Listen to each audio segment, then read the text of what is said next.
So, this is one that you would do with your child. This isn't one where you say, go in the backyard and do that, or go in the other room and do that. This is one that requires you. And so, I am going to apply some pressure to the head, gently of course, we don't want to bother the cervical spine. I'm going to give some pressure to the feet, and I'm going to use my body to just kind of squeeze him in because he is a little seed, he is a little acorn, and he needs to grow big. So while I'm doing that, I just squeeze, squeeze, squeeze, squeeze, squeeze, like the baby experiences in the last trimester. So the last trimester, space is very limited, and they're like ramping up, they're loading like a spring to. And so this one is good for emotional regulation, flexion and extension balance, proprioceptive input, attunement between me and him, because I gotta listen to his body and vice versa. So this is a really good one for any of the symptoms you might be worried about. This is like an all-encompassing aspirin. This is the one we always do. And I'm gonna say to him, when the sun is bright and the water is just right, he's going to grow, he's going to push his head into my hand and push his feet down. He's going to grow, grow, grow, grow, grow, so big, so big, so big. Even the arms grow super big. Reach up to the top. So those branches are reaching up, and his roots are reaching. Reach up, yeah.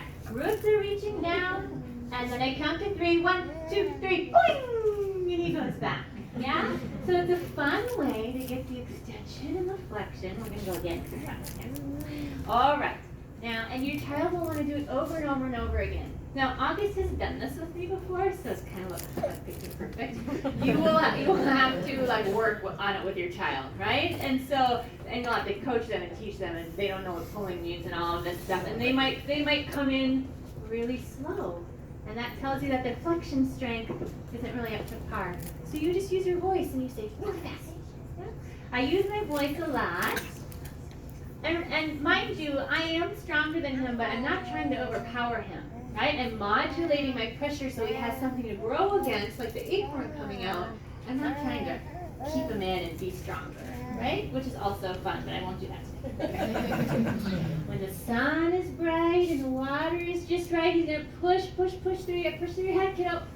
And I keep it there as long as I can, and I help him reach up. And if there's 2 people in the house, one can pull the hands, and the other can pull the feet, and I stretch him like a rubber band. 1, 2, 3, boing! And he goes back. And you just do it over and over. Way that you can work to get the lizard crawl happening, even if you don't have a lot of space. So I am the artist. I'm a sculptor. And this is my big lump of clay. So I'm going to shape it how I want it to be. I'm going to put this here. I'm going to put this here. I'm going to turn my head. Aha. So you'll notice head is pointing to the bent side. So if he was a baby, he would want to suck that thumb. Yeah? So now I'm going to paint my sculpture. This side is straight. This side is bent. Some children like to tell you the colors they want. And now I'm going to get my magic dust, and the sculpture comes alive, and he's going to change sides, which I didn't prep you for. We'll see what it looks like. Magic dust. And he changes sides. And this is what lizard crawling is, right? It's flexing on one side. Then this side is straight. This side is bent. Magic dust, switch sides. And this is happening pretty smoothly, and you might find in your own children it looks a little different. It might be very segmented. There might be a pause and trying to organize how to do it, right? So you're seeing this in a child who is demo, but it can look really different, right? It can look like, and then still everything's not in its place. If that's the case, you're the artist. You just put everything, oh, there we go, we want it right there. And you just put it in its place. I won't do too much teaching, talking. I would just use my voice and put things in its place. When back he goes, I'm gonna let go and you keep going. Find your toes, find my hands, find your toes, find my hands. He finds his toes and he finds my hands. I'm looking for smooth, symmetrical, rhythmic motion. So going right to the cerebellum for smooth, rhythmic automatic movement actions, right?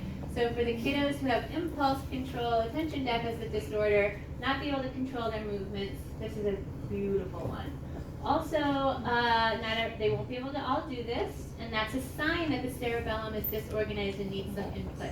So in that case, I put my hands on him as many times as I need to. You don't want him to go all jazz staccato on you. You want it to be like a marching band. If it gets crazy, if I see it go crazy, this isn't one of those things where you just let him work it out. Go in and give the smooth, symmetrical input as much as you have to. Down and forth, down and back, down and forth, down and smooth and symmetrical. I can do this on him for a few minutes to be a passive input, and then to be active input to get to the cerebellum, which is a little bit different. I'm gonna let go, dude. You keep going. Here I go now. You keep going. Back and forth he goes. For about a minute or two. And again, if you see him getting all jazz staccato on you, put your hand back. Sometimes shoulders and heads and feet will move a lot. So I give some input and some input and say, let's see if we can just get that caboose moving. Stop moving your hand. Okay. I just said that to him, but you don't say it. You just put your hand on. Yeah, so while we're down here, we're activating the low parts of the brain, so you don't want to do a lot of teaching talk. You don't want to say, keep this still, do this, because that brings them right up to their cortex. You want to give your cues with your voice and your singing and your pressure and your all the other ways to communicate. Okay, I'm going to put an object over here, and you're going to grab it, babe. And you're going to watch it to the center, and then drop it off on the other side. Okay? Yeah, you know this one? So put your chest on the piano. So you're going to turn your head and watch it. You got to lift up and look at it. Lift your head up. Yeah, and you have to watch it. Lift your head up. And bring it to the center, and then drop it off. And then by that time, there will be another object. So these could be Legos, these could be blocks, these could be rocks. And you just got to police that they're actually looking at it, right? They got to lift their head, and they've got to look at it. They have to pass it off right in the center. Sometimes they'll pass it off, because what we're doing is establishing where the midline is and tracking the eyes. Yeah, then they can whatever play. They can have a little story. Sometimes the kids in my office take the animal, give directions to the party, like it's a rave or something, and then drop it off. I don't know where they get this. They're like, oh no, they need directions. So when they stop in the middle, they're whispering the directions. Yeah. And you'll find that the kids get tired. Like this is tiring. So you'll notice that I'm only going left to right. Do you know why? Yeah. So in places where you read differently, you might focus on another way. And some people like symmetry, so they just bring the toys back. In my office, it's all about reading. So I'm only training the eyes that way. But you could have symmetry and you could go back. Yeah, you want one more? Is this fun? After doing this for like 5-6 weeks, or you've been doing this for a while, then you're going to go to phase B, which is don't pass it up in the middle, just drop it off at the party. But you still have to watch it. You have to watch it, do it, and lift your head.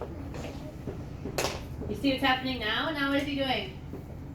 Crossing the midline, and he's still watching it. Yeah, so you gotta establish the midline first. He's not doing very good anymore. Here, one more time. Keep your eyes on the ball.